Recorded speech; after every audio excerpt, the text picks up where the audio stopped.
Hello everyone, we are trying to take some initiative to spread awareness about virus COVID-19, which is also known as corona. We are making content on coronavirus to spread awareness about this pandemic. For weeks, the World Health Organization resisted declaring the coronavirus outbreak a pandemic, fearing that doing so would incite panic across the globe.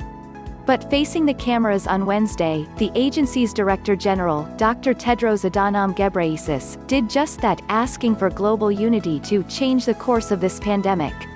It was a symbolic moment that underscored the standing of the WHO as the world's leading public health agency. But it also reflected the WHO's underlying weakness as an organization that by international treaty is supposed to lead and coordinate the global fight against coronavirus, yet that has, in many ways, been marginalized. Global solidarity has been noticeably absent in the fight to stop an outbreak that has already killed more than 4,300 people and spread to more than 110 countries. No one seems to be in charge. There doesn't seem to be a plan. 15 years ago, the World Health Organization undertook a major revision of the international health regulations, the global framework for responding to outbreaks. The revision was intended to correct flaws in the global response to the 2003 SARS outbreak, which killed hundreds of people and pushed advanced healthcare systems to the breaking point.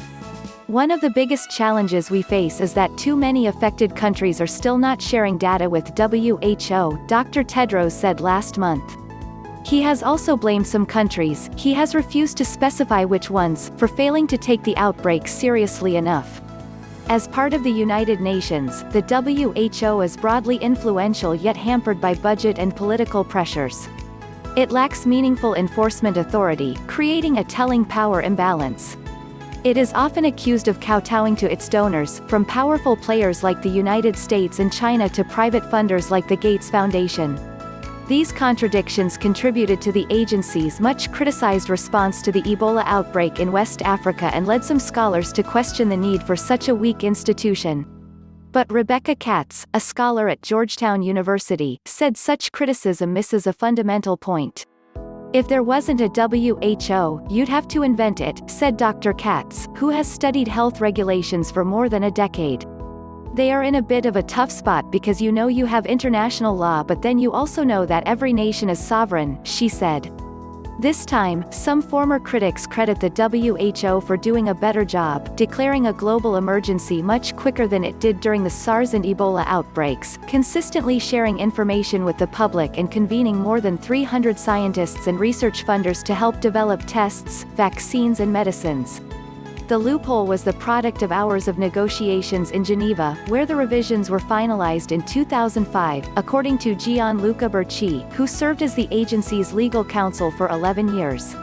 Mr. Burchi said negotiators stayed up until 5 a.m. before agreeing on a trade-off that balanced public health considerations and the retention of the ultimate political power. Countries were reluctant to cede total control to an international agency.